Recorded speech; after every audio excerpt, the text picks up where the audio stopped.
শেখ হাসিনাকে এত গালিগালাজ করছেন, শেখ হাসিনা করা আইনটা কেন বাতিল করেন না?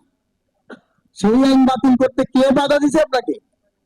এবং সেই আইনের বলে আজকে আপনি বিদেশি কোম্পানির কাছে দেশের যে সম্পদ সেগুলো তুলে দিতেছেন, বন্দর তুলে দিতেছেন, এবং সেই শর্তে সেগুলো গোপন রাখবেন।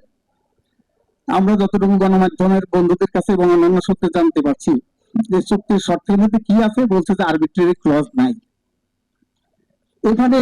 এই যে কনসেশন যে চুক্তি, সেই চুক্তির মধ্যে শর্ত থাকে একটা একটা ব্যাংক অ্যাকাউন্ট থাকে, এস্ক্রো অ্যাকাউন্ট, অর্থাৎ সেই অ্যাকাউন্টটা পরিচালনা করে তৃতীয় পক্ষ। সেই তৃতীয় পক্ষের মধ্যে যে টাকা বিনিয়োগ করে সে প্রথম টাকা পায়, সব টাকা আয় ব্যয় সব টাকা এখানে জমা হয়। তো সেখানে তৃতীয় পক্ষ সেটা পরিচালনা করে, যে বিনিয়োগ করে সে প্রথম পায়, যার বন্দর ইজারা নিল তারপরে দ্বিতীয় ব্যক্তি সে পায়, এবং তৃতীয় হবে যে পরিচালনা করে সেটা। কিন্তু সেই এসক্রো অ্যাকাউন্ট সেখানে নাই।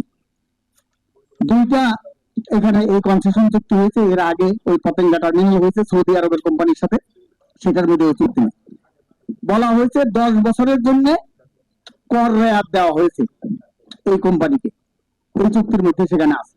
তাহলে এই যে সমস্যাগুলো, এইটা কিন্তু মানে জাতীয় যে স্বার্থ, সেই স্বার্থের যে বিরোধী। এবং যদি আইনের কোনো পরিবর্তন করতে হয়, ক্ষতিপূরণ দিতে হবে। কোনো কারণে এখানে যদি বন্দরের রাজনৈতিক কারণে ধর্মঘট ইত্যাদি হয়, সেখানে যদি অপারেটিং বন্ধ থাকে, সেই কারণে তাকে ক্ষতিপূরণ দিতে হবে, এই শর্ত সেখানে আছে। এবং বলা হয়েছে দেখেন, এই যে 40% শুল্ক তাদেরকে ইজারা দেওয়ার আগেই টার্মিনাল এগুলো বাড়িয়ে দিল। $173.66 এক কন্টেনার হ্যান্ডেলিং করার জন্য, সেটা মাসুল করবে এখন, আর তারা দিবে মাত্র $21। চিন্তা করে দেখেন, আপনি আমদানি রপ্তানি করবেন, মাসুল দিবেন $173.66, এবং তারা সেই মাসুল থেকে বন্দরকে দেবে $21।